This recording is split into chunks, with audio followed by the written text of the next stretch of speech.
What's up, YouTube? This is Too Raw for TV. Alright, so before I get into this video, I want to give a shout out to Jonathan for the $10 donation via the Cash App. Much respect to you for showing love to Too Raw for TV, aka Too Raw for Sports. So I got a question of one of my subscribers, and he wanted to get my opinion on whether or not Dame Lillard is the greatest Portland Trailblazer of all time. Of course, now it appears that Dame has played his final game for Portland, so I guess this type of reflection is appropriate at this time. I think I did a video like this before, but you know, I get new subscribers who may not have seen some of my prior videos, so it is what it is. Man, I mean, I can see people feeling that way if you're swayed by offensive numbers and scoring and three-point shooting, as many fans have been in the past 10 years. It depends on what you're looking at. I think a lot of people look at, can a guy ball? Can he? Is he unstoppable one-on-one? You know, people are, and to a great extent, casuals, but not just casuals. But a lot of people are they gravitate towards scoring. Okay, they tend to look at that as a measure of how great a player you are. And when it comes to that, Dame has all types of records with Portland. Most points scored, highest scoring average for a season, highest career scoring average, most three-pointers made, attempted. I think for his career, he's an 89.5% career free throw shooter. That's probably number one, or at least in the top two or three in Portland history, maybe number one. What hurts Dame is his lack of playoff success. Now, Dame defenders are going to say, well, he can't help what team he has around him. I get that. But as unfair as it is, it makes a difference. It does. Look, at the end of the day, when you just look at those Utah Jazz teams, they weren't exactly the most talented all-around team. So it's not always about having a super team. But Utah, the Jazz, I'm talking about the Stockton and Malone team, where some years their third best player was Jeff Hornacek. Earlier on, you know, it was an old Jeff Malone or an aging Dr. Duncanstein. What is his damn name? Daryl Griffin. They weren't the most talented overall team, but they were beating, you know, the Supersonics. They were beating the Kobe and Shaq Lakers thoroughly, actually. They were killing the Lakers with the pick and roll. They for a 2-year stretch, they won 8 out of 9 playoff games against the Lakers. They were killing the Spurs at one point. Even when they were older, they were a threat.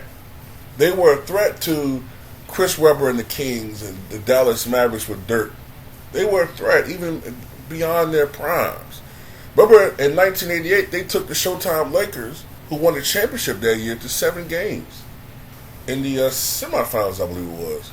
So it's not always about the talent on your team. It's about, to me, coaching, the system, the players buying into the system, and people playing their role and playing hard, and great team play. Great coaching and great team play, for the most part, will just beat 9 times out of 10 a team that just has superior talent. But average coaching and wonky team play. But back to Dame. I mean, let's look at his resume. He's a 7-time All-Star. He won the Rookie of the Year back in 2012, 2013. Give me 1 second. He won the 3-point contest this past season.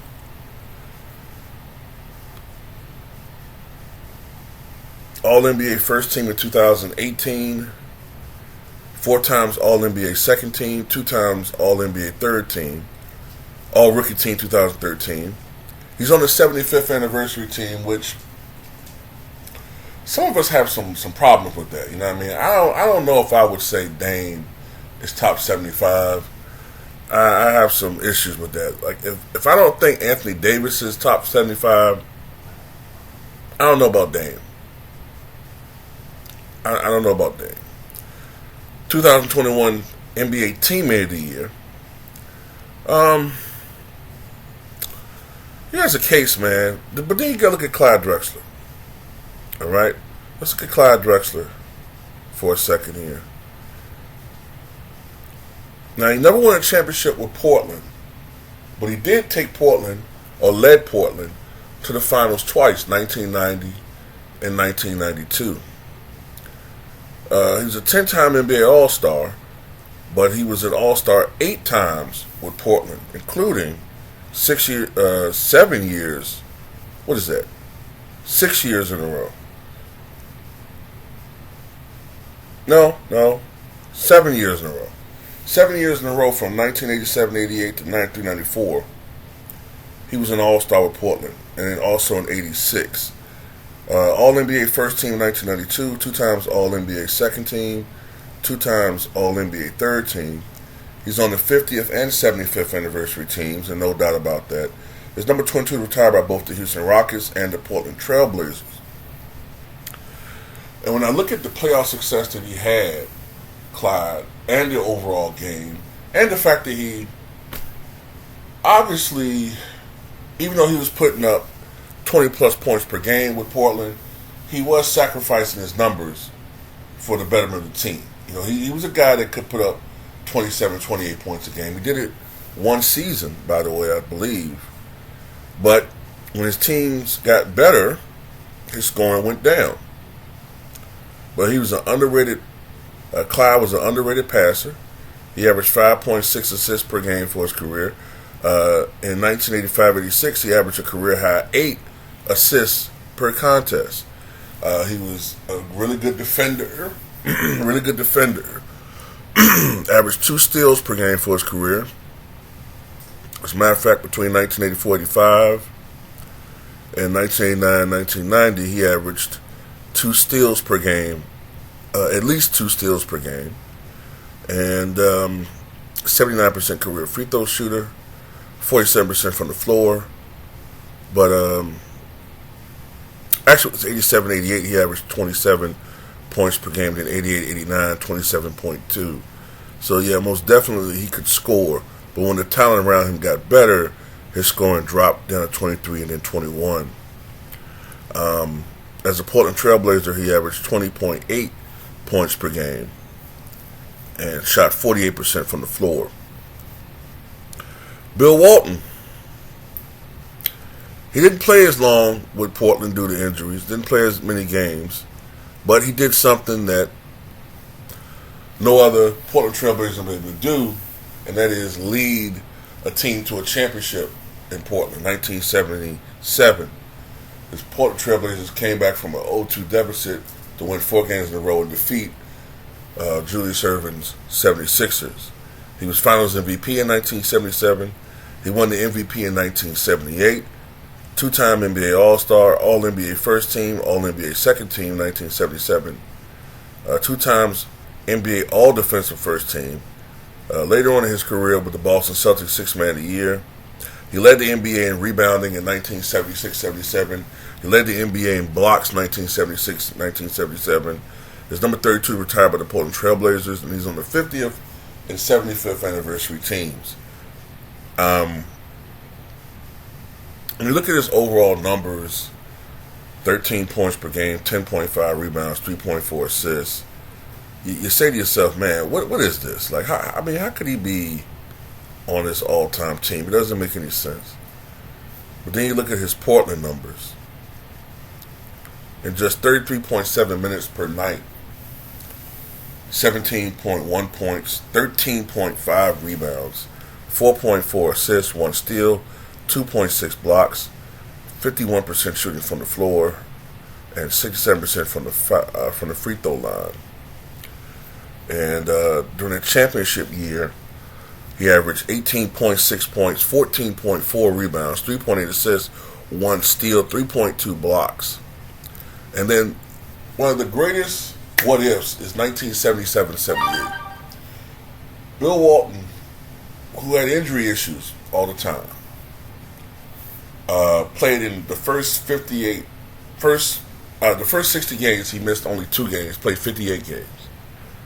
But then fractured his foot in that 60th game and missed the rest of the season. Portland went on to go 58-24, and I think they lost in the conference finals that year, or it was I think it was the conference finals. But they went 8-14 in those 24 games. No, 8-6, 8-14 in those 22 games without Bill Walton. With Bill Walton, they were 50-10, and they were the odds-on favorite to win the championship that year. So it's one of the greatest what-ifs, because if Bill Walton had able to win a back-to-back title in the 70s, he'd have been the only player to do that. They'd have been the only team to do that, and we'd be looking at Bill Walton even differently. But injuries ruined his career. Now, who's the greatest Portland Trailblazer? It's hard to say, man. I mean, you look at championships, if you look at dominance, even if it was in a short period of time, overall dominance is Bill Walton. If you're looking at longevity, if you're enthralled by offensive numbers, you might go Dame. I think a lot of people go with Clyde because of the mixture of both. Individual dominance, longevity, but some playoff success. And look, the 2 teams they lost to were the 1990 Pistons and the 92 Bulls. Some people think that's the greatest Bulls team ever, the 92 Bulls. And the Pistons, well, that was the second year of a great underrated dynasty level team. So there you have it. Me honestly, I don't really have a definitive answer for that question. I don't tend to think it's Dame. I lean toward either Bill Walton or Clyde. But anyway, that's just my take on it. Tell me what you guys think.